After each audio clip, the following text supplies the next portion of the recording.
So thumbnail দেখা ধৰে আজি আপোনালোকৰ পটখিনি ভ্যাকেন্সি আহি পৰিছিল যদি কি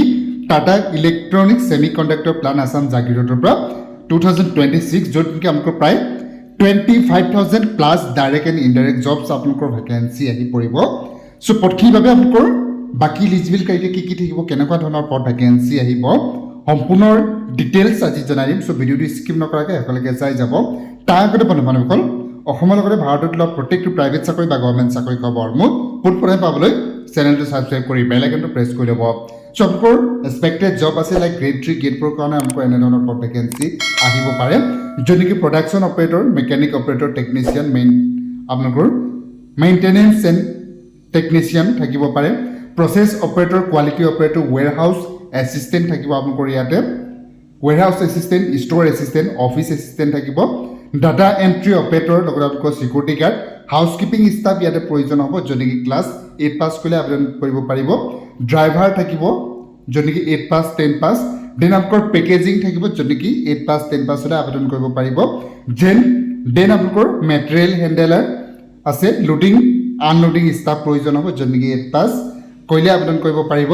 দেন ইউটিলিটি অপাৰেটৰ আছে ইলেক্ট্ৰিচিয়ান ফিটাৰ আপোনালোকৰ mechanical technician electronics technician instrumentation technician লগতে administrative support staff and others staff হ'ব য'তকে মেক্সিমাম কোৱালিফিকেশ্যন আপোনালোকৰ 8 পাস হ'লে আবেদন কৰিব পাৰিব 8 pass 10 pass and আদাৰ্স technician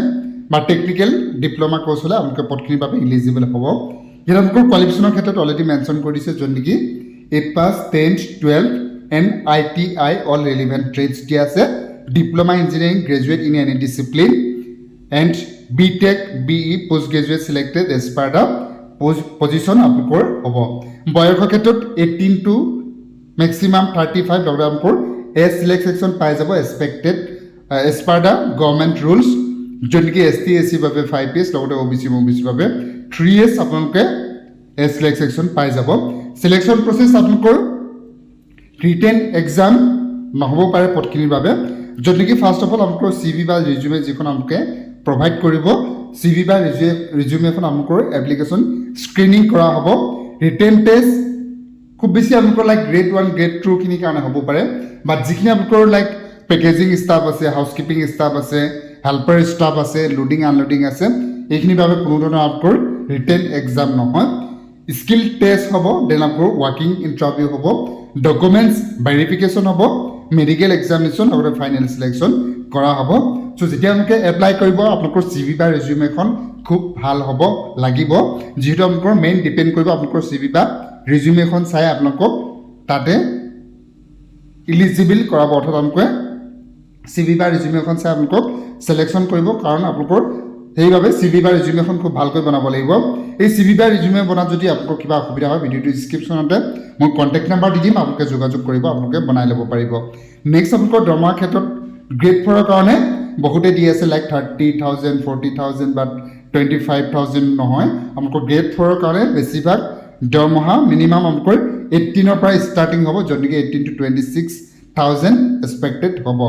then grade 3 বাবে 20 to 38000 আদাৰ বেনিফিট পাই যাব যদি কি আপোনালোকৰ PF পাই যাব এমপ্লয়মেণ্ট ষ্টেট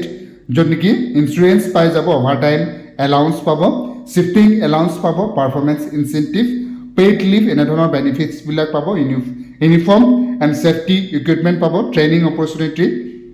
পাই যাব এনে ধৰণৰ বেনিফিট বিলাক আপোনালোকে পাই যাব সো ইয়াৰ বাবে আপোনালোকৰ ফ্ৰেছাৰ এক্সপিৰিয়েঞ্চ বহুত এলিজিবল হ'ব মোষ্টলি ফ্ৰেছাৰ প্ৰয়োজন হ'ব এক্সপিৰিয়েঞ্চো প্ৰয়োজন হ'ব যিখিনি আপোনালোকৰ টেকনিক্যাল ডিপাৰ্টমেণ্টৰ হ'ব বাট যিখিনি আপোনালোকৰ টেকনিক্যাল ডিপাৰ্টমেণ্ট নাই সেইখিনি আপোনালোকৰ fresher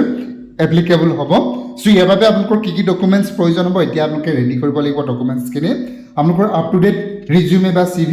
Aadhaar card PAN card education certificate and marksheet যিবিলাক আপোনালোকৰ ডিপ্লোমা ডিগ্ৰী কোৰ্চ আছে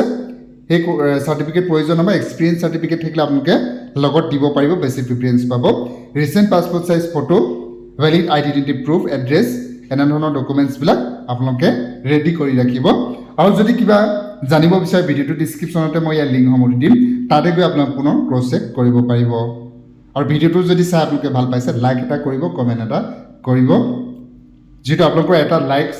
কমেণ্ট বা ছাবস্ক্ৰাইবে বহুখিনিয়ে মটিভ কৰে নেক্সট বা পুনৰ এটা আপোনালোকৰ বাবে ভিডিঅ' বনাবলৈ